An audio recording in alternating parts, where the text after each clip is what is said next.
I'm not pulling on my driveway. We all know what that means. It's time for the Drive to Work Coronavirus Edition. Okay, so I'm almost 900 podcasts in, so I'm always looking on quirky podcast topics because I've done a lot of the low-hanging fruit. So today, I'm going to talk about all the cards that have Urza in its name, what I'm calling Urza's cards. Okay, so we're going to start in Alpha, so it goes all the way back to Alpha. In fact, Alpha had two cards, had Glasses of Urza and Sunglasses of Urza. Glass of Urza, 1 mana. You may look at opponent's hand. I'm reading you as it was written, not the Oracle text. And Sunglasses of Urza costs 3. Instead of white mana in your mana pool can be used either as white or red mana. So I think basically what's going on is Richard Garfield knew that he wanted to sort of get a sense of something larger. And so while there's no story in Alpha, there were definitely names thrown out there. Urza being one of the names. And Urza actually I think Urza might be the only one that shows up in 2 cards. Ashnod, Mishra, there are a bunch of other ones that show up. But I think Urza, and they're both glasses. One of the running jokes in the early days was that Urza had 2 heads. And that's why he had 2 sets of glasses. And Mishra had no head. But anyway, Glasses of Urza was a very simple, basically, like, I get to see your hand. We don't actually do this effect much anymore, just because hidden information makes the game a lot more interesting. And so just always being able to know what your opponent has in their hand, which just makes it less fun gameplay. Sunglasses of Urza was just sort of, Richard definitely made a bunch of different cards that sort of let you combine different colors in different ways. This is a card that lets you sort of play red cards in your white deck. So it's a quirky card. But anyway, and it's kind of cute that they're connective. As you will see, there's a card coming up where I make fun of the glasses and Sunglasses of Urza on another card.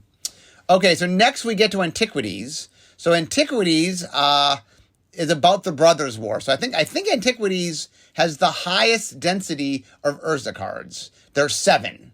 There's Urza's Avenger, Urza's Chalice, Urza's Miter, Urza's Mine, Urza's Power Plant, and Urza's Tower.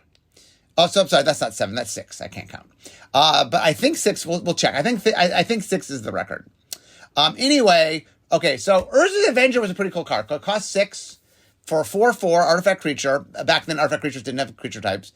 0, Avenger loses -1/-1, and gains one of your choice of Flying, Banding, First Strike, or Trample until end of turn. Attribute loses and ability gains are cumulative. So once again, I'm reading you as the card was printed. So basically the idea is it's a 4/4, but you can make it a 3/3 and give it either Flying, Banding, First Strike, or Trample. Or make it a 2/2 and get 2 of those abilities. This was a pretty cool card, and it's a neat sort of cost.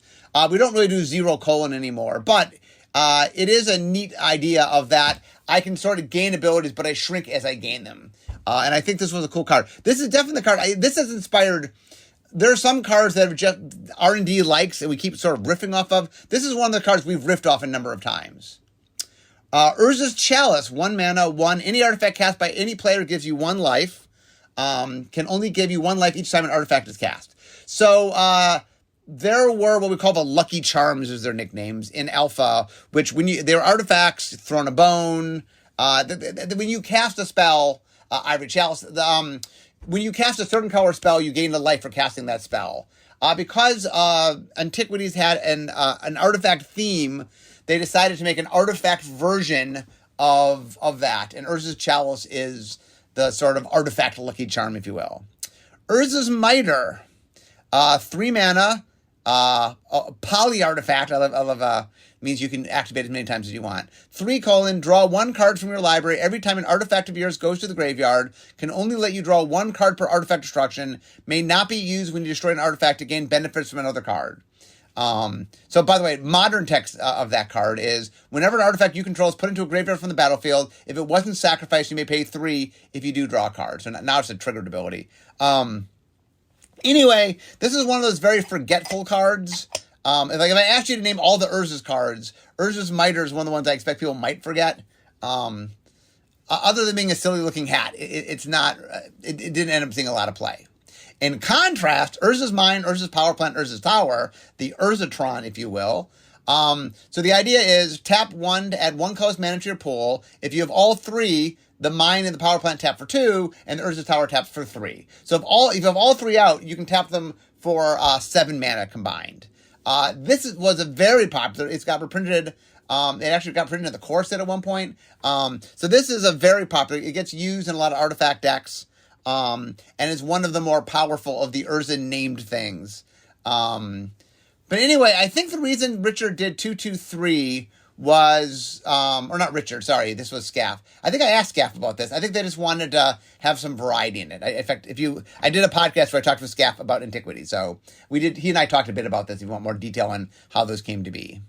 The Urzatron is another one of those things that definitely has influenced design down the path. Okay, next we get to Ice Age. Ice Age had one Urza card, Urza's Bauble, 0. Tap, sacrifice Urza's Bauble to choose a card at random from target player's hand. Look at that card. Ignore this ability if that player has no cards left in hand. Draw a card at the beginning of your next turn upkeep.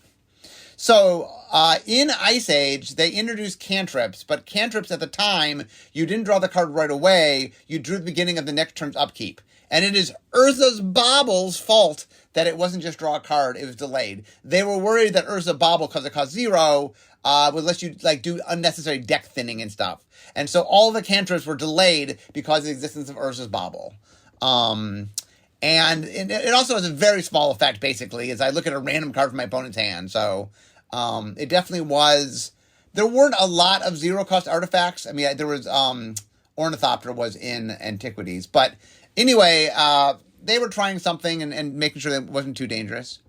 Next up is Alliances. Urza's Engine. 5 mana for an artifact creature. Trample. 3, banding until end of turn. 3, all creatures banded with Urza's Engine gain trample till end of turn. So basically you could gain and band. People could sort of join up with Urza's Engine. Banding isn't too much long for the world when this comes out. I think banding would leave a year or two later. This is another one of those cards that's just kind of expensive.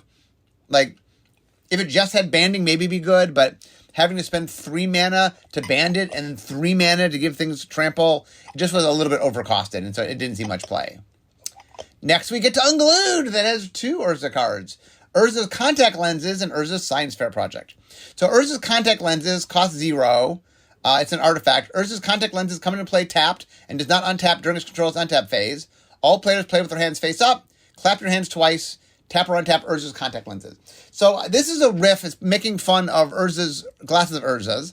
So the idea is it does what Glasses of Urza's does, except instead of just looking at your opponent's hand, it shows all players' hands. But it has clapper technology.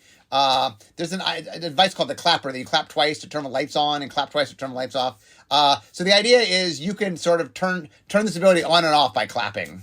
And we named it Urza's Contact Lenses just because it was connected to Urza's Glasses. Urza's Science Fair Project costs 6 mana, 4/4 artifact creature. 2, roll a 6-sided die for Urza's Science Fair Project. 1, it gets -2/-2 until end of turn. 2, it deals no combat damage this turn. 3, attacking doesn't cause this to tap this turn, basically vigilance. 4, it gains first right till end of turn. 5, it gains flying till end of turn. 6, it gets +2/+2 until end of turn. So one of the problems with this is, one of the mistakes I made in Unglued with die rolling is I put negative things in the die rolling as if, like, you need to have negative consequences. So 1 and 2 are bad. Like, 1 shrinks it and 2 keeps it from doing damage. And in fact, if you shrink it with 1, you're scary to roll the die again, because if you roll a second one, it dies. What we've since learned with die rolling is just have a variety of effects. Losing is getting the smaller effect. Not getting the best effect is losing, but you don't need to actually have it be negative. And I think because of that, a lot of the die rolling and Unglued where we had negative consequences just weren't that fun for people. And the big lesson that we took away from that is, look, just do all upside abilities and scale them. So losing is getting the small upscale ability, not getting a downside ability. Okay, next up was an Urza's Saga. Urza's Armor. 6 mana. Whenever a source deals damage to you, that damage is reduced by 1. I made this card. I liked the idea. This was a riff off of Force Field, which was a card in Alpha. And anyway, I just like the idea that just like, if you're wearing your armor, just everything does 1 less damage to you. It was flavored as armor. I think we made it Urza's Armor because it was Urza's Saga, and why not? Okay, next up in Urza's Legacy, we have Urza's Blueprints. 6 mana, Echo. During your upkeep, during your next upkeep after this permanent comes under your control, pay its casting cost or sacrifice it. Tap, draw a card. So the idea is you have to play 6 this turn and 6 next turn, but then every turn you can tap to draw a card. This is probably a little bit overcosted. I think 12 mana total to get a card every turn is a bit much. Then we get to Urza's Legacy. So in the Urza block, there's an Urza card in each of the 3 sets. Urza's Incubator, it costs 3 mana, artifact. When Urza's Incubator comes into play, choose a creature type. Creature spells of the chosen type cost 2 less to play. I made this card because I got a lot of people begging us to help their... I want to make a tribal deck of whatever, so I just try to make a reward that, like, most tribal decks might want. Interestingly, it works better for larger decks than smaller decks, because decks with little tiny creatures like elves often don't have 2 mana in their generic mana in their cost. So it's a little bit better on helping you play, like, a giant deck or something that was a little bit bigger. Okay, next up is in Invasion. So there are 2 cards in Invasion. There's Urza's Rage and Urza's Filter. Urza's Rage was a little more famous. So Urza's Rage is 2 in a red, kicker 8 in a red, so you can pay an additional 8 in a red. Urza's Rage can't be countered by spells or abilities. Urza's Rage deals 3 damage to target creature or player. If you pay the kicker instead, it deals 10 damage, and that damage can't be prevented. So the idea is it's a lightning bolt that can't be countered. So it's for 3 mana. But if you're able to spend 12 mana on it, it's 10 mana, and not only can it be countered, but it can't be prevented. And so, late game, it turns into a very valuable, often a win condition. And this card definitely saw a whole bunch of play. Urza's Filter, 4 mana artifact, multicolor spells cost up to 2 less to play. This was in Invasion because Invasion was a multicolor set. It turns out that just multicolor is a theme where you play nothing but multicolor is kind of tricky to do. Like, what this is asking you to do is hard. And it only wants to be on expensive multicolor spells because you need 2 generic mana to really optimize. So this card didn't see much play. Okay, the next card shows up in Plane Shift. It's called Urza's Guilt. He feels bad. 2 blue-black, sorcery. Each player draws 2 cards and discards 3 cards from his or her hand, then loses 4 life. So the idea here is you're drawing cards but losing more than you draw, and then you're losing life. So this isn't not particularly a good... This card didn't see a lot of play because it's just not very good. Okay, next. We get to Unhinged. There's 2. There is a Erase, not the Urza's Legacy one, and Urza's Hot Tub. So Erase, not the Urza's Legacy one, is 2 and a white. Instant. Sorry, I have hiccups. If you control 2 or more white permanents that share an artist, you may play Erase, not the Urza's Legacy one, without paying its mana cost. Remove target enchantment from the game. So basically, it's a common that gets rid of an enchantment. The funny thing about it is so the art shows somebody with an eraser literally erasing the art. And I think we had the art in when I realized we couldn't call it Erase because the name had been used in Urza's Legacy. But then I embraced that, and so we ended up calling it Erase, not the Urza's Legacy one, which, to be honest, is a way funnier name than Erase. So it was a happy accident that got us there. This is part of the Artist Matters theme. There's an Artist Matters theme in Unhinged. It basically, there's a whole bunch of cards that want you to play a deck all of the same artists. And this is one of those. Hold on a second. I'm going to take a sip of water here so I can try to get rid of these hiccups. Okay, hopefully that will get rid of them. Okay, next is one of my favorite cards from Unhinged, Urza's Hot Tub. So it costs 2 mana. For 2 and discard a card, search your library for a card that shares a complete word in its name with the discarded card. Reveal it and put it into your hand, then shuffle your library. The only thing I worry about this card is I kind of wish I had not let you use articles, because one of the best ways to use this card is like the and stuff, which is kind of lame. But this is a lot of fun card of sort of letting you have access to your deck. So if you sort of build your deck with an interlected lace work, it allows you to trade cards for cards. So I think it's pretty cool. Next, Urza's Factory. This was from Time Spiral. So Urza's Factory is a land. Tap, add 1 mana to your mana pool. 7 and tap, put a 2/2 Assembly Worker artifact creature token into play. So this was... Okay, so we were doing Time Spiral. It had a huge nostalgia theme. And so we were trying to figure out how to... Oh, so I'm sorry. The card says... Or no, I said what the card did. So anyway, we were trying to figure out how we wanted to have another land that was Urza's. Oh, so let me tell you this story real quick. So when we made Urza's Mine, Urza's Power Plant, Urza's Tower, they were just lands. There were no subtypes. Later, in order to make them work, we had to give them subtypes. So the way it ended up working is each one got the subtype Urza's and the subtype either Mine, Power Plant hyphenated, or Tower. So it turned out that Urza's ended up being a land subtype. So we were in Time Spiral. We're like, okay, we could have some fun here. Can we do something that really will play into this? So we loved the idea. Mishra had a factory. Mishra's Factory is a very powerful card in Antiquities that sees a lot of play. So we thought it'd be fun to have Urza's Factory. And we wanted to connect to the Urzatron. And so we really were having a lot of trouble. So we went in knowing we wanted to call it Urza's Factory and we wanted to call it and land Urza subtype. So like, okay, probably taps for colorless. That's what those kind of cards do. But then we came up with a brilliant idea of what if it had an activated ability that costs 7 mana. Why 7 mana? Because the Urzatron, when it's all put together, produces 7 mana. Okay, well, what can it do? And that's when we thought of, there was a card in Antiquities called Mishra's Factory that made an assembly worker. An assembly worker ended up being something that we've used a couple different times as something that is sort of a... I think we had to call it assembly worker because that was the word it was used on Mishra's Factory. But we've definitely, over the years, we've made a bunch of different ones. And so it just became a thing associated with the brothers. And so we thought it was funny. So the idea was, okay, assembly workers are always 2/2. Or I'm sorry, the tokens, the Mishra's Factory one was 2/2. I guess we've made ones of different sizes, but the Mishra's Factory one was 2/2. So we thought it was sort of funny that Urza's Factory makes assembly workers, and it costs 7 because that ties to Urza's. So anyway, this is one of those cards that we did a lot of work to sort of get the overall flavor, and I'm very happy with sort of the finished feel of it, which that's pretty cool. Okay, next up. Urza's Academy Headmaster. White, blue, black, red, green. Legendary Planeswalker Urza. Loyalty of 4. +1. Head to AskUrza.com and click +1. -1. Head to AskUrza.com and click -1. -6. Head to AskUrza.com and click -6.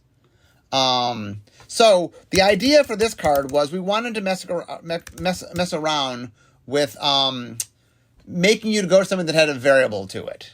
And so the idea is if you go to AskUrza.com, there's the card Urza's Academy Headmaster, and you can click on the +1, on the -1, or the -6. And when you do, what we've done is we've put a whole bunch of Planeswalker abilities in each of them appropriately, like small plus abilities, small minus abilities, and ultimates, basically. And so when you click it, you don't, like, it's going to be, usually it's some sort of Planeswalker ability, but it's random. You don't know which one it's going to get. People have been asking for Urza's forever. People have been asking for a 5-color Planeswalker forever. I saw the opportunity to do it. The reason it's Urza Academy Headmaster, by the way, is in the Invasion storyline, Urza gets his head chopped off, but he stays alive for a while.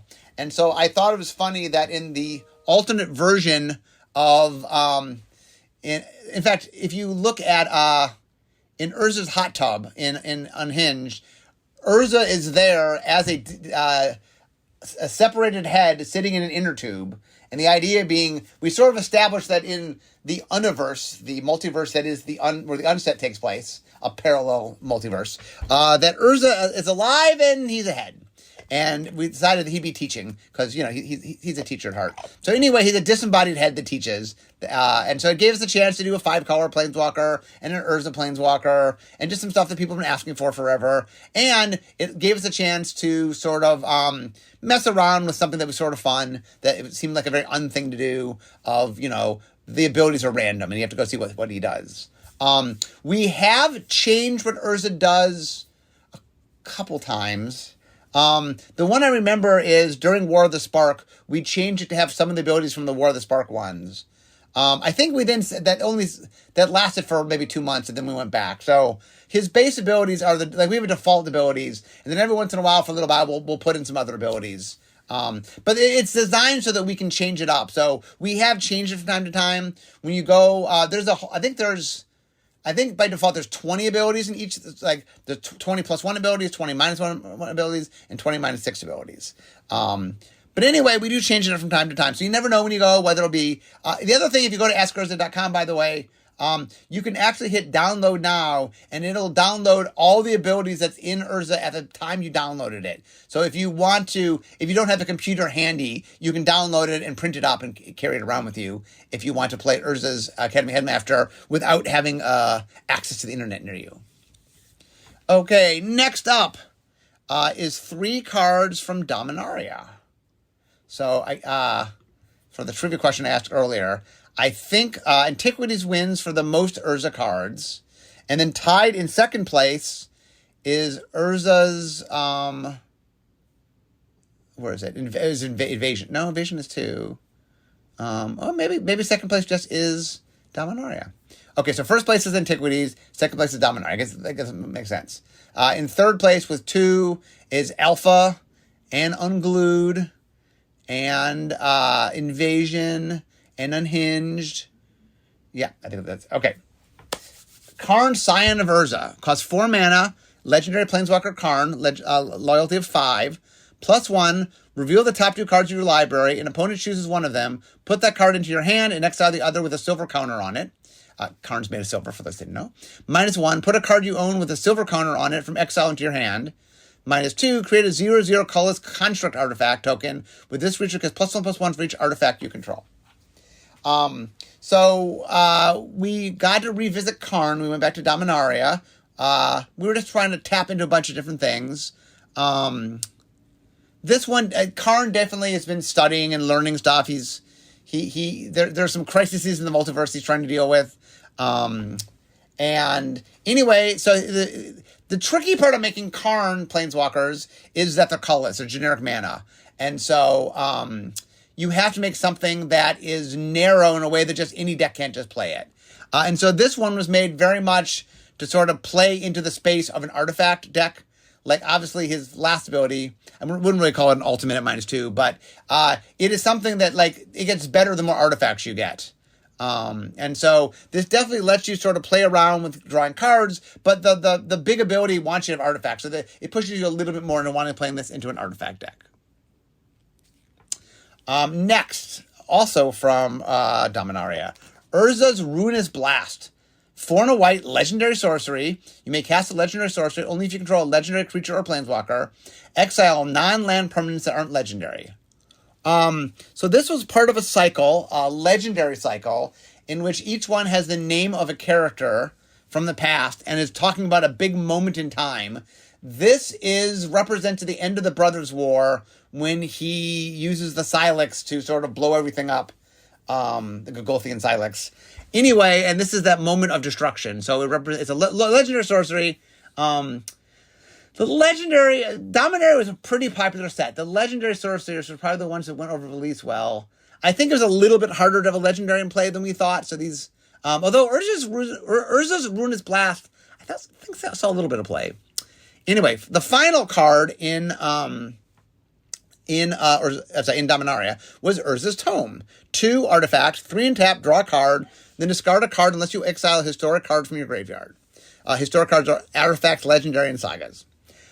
This was a card I made because I was trying to demonstrate how to use the historic mechanic. And the neat idea of this card was that it lets you loot, meaning you draw and discard, but for every historic card in your graveyard, you can, instead of discarding, you can get rid of a card from your graveyard. So it really sort of was playing in the space of, hey, you want to play a historic deck, which artifacts, legendaries, and sagas. And so this was playing into the historic theme. This is one of the cards I made when I was trying to prove the concept of historic. I don't know if people remember the story, but Bill was not a fan and wanted me to take it out. And I went through a lot of rework figuring out how to do it. And this is where I figured out how to batch them so that historic was a word that meant something, and then it meant artifacts, legendaries, and sagas.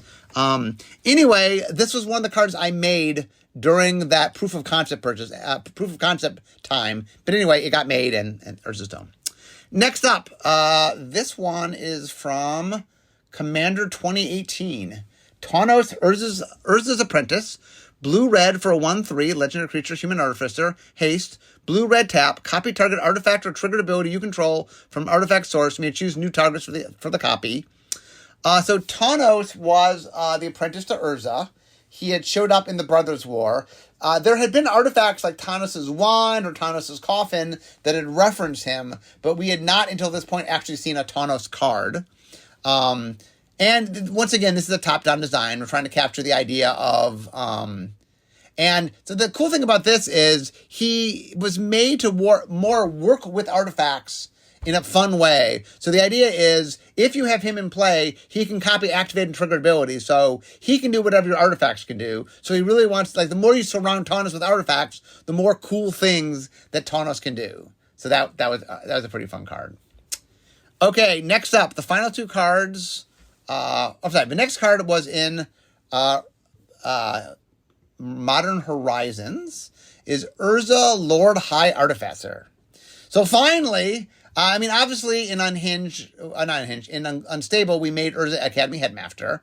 And technically there's a card called Blind Seer that was in Urza Saga that represented a character that Urza was pretending to be, so one could argue that it was secretly Urza. But it's not until here that we made a legendary creature of Urza. One of the things of Modern Horizons was they weren't doing a lot of legendary creatures because Commander Legends was coming out, and at the time they were closer together. But it was decided that they'd make a few iconic cards to be their legendary creatures. So Yawgmoth and Urza were the two I picked as the main iconics. So anyway, Urza Lord High Artificer, 2 blue, 1/4, legendary creature, human artificer. When Urza Lord High Artificer enters the battlefield, create a 0/0 colors construct artifact token. With this creature gets +1/+1 for each artifact you control. Note the same thing that Karn makes. We've done a bunch of the construct artifacts, and they have been tied to various inventors like Urza. Tap an untap artifact you control, add blue. 5, shuffle your library, then exile the top card. Until the end of turn, you may play that card without paying its mana cost. So the idea essentially is he works really well with artifacts. He can sort of cast artifacts off the top of your deck. In fact, he can play cards off the top of your deck. You just don't control what card you're getting. So he can do random effects off the top of your deck. And he also can generate mana from artifacts. That ability, by the way, is the biggest stretch. I'm not sure blue is supposed to be doing that. When I look at this card, the color pie guy, I'm like, we have let blue produce colorless mana, and sometimes we let blue produce mana to cast artifacts. This one's a little more open-ended. You do have artifacts to generate it, but that's not the biggest of asks. So anyway, this is a very powerful card, sees a lot of play. People were happy to finally see Urza. So that's Urza Lord High Artificer. Finally, the last card with Urza showed up in Modern Horizons 2, Urza Saga. As the saga enters and after your draw step, add a lore counter. Chapter 1, Urza Saga gains, tap, add colorless. Chapter 2, Urza Saga gains 2, tap, create a 0/0 colorless construct artifact creature token. With this creature goes +1/+1 for each artifact you control. Chapter 3, search your library for an artifact card with mana cost 0 or 1, put it on the battlefield, then shuffle. Okay, so, the idea behind this card was, I think it was Allie that figured out that you can make an enchantment land that was both Urza's and Saga. Oh, one of the themes that happened in Modern Horizons was making cards that the name of the card was the name of a Magic expansion. And I think that, that came together because of the realization that we can make a land called Urza Saga that was Enchantment Land Urza Saga. Now, it had to be an enchantment land because enchantment is Urza's is a land subtype, Saga is an enchantment subtype. So in order to have Urza's land, it had to be an enchantment land. But the idea that's cool is making an Urza Saga that was a saga. The reason it was a land and not just a general enchantment was the coolness of it being Urza Saga. Seemed awesome. Now, it did make it a land, meaning you can play it as your land slots. It did a lot of quirky things. And then it just did a lot of Urza things. Oh, well, taps for colorless. That's something a lot of Urza's lands do. It makes constructs. That's something Urza does. Searches library for an artifact card that are small, 0 or 1. So these are all things that Urza does. They had to be things that were minimized because it's a free spell, right? It uses your land slot. Anyway, Urza Saga, another powerful Urza's card. Like you'll see, there's a number of Urza's cards that have gone on to see a decent amount of play. I do believe there will be more Urza cards in the future. I mean, we are going to Brothers War, so I'd be surprised if there aren't cards with the name Urza in them in Brothers War. Hint, hint, that might be coming.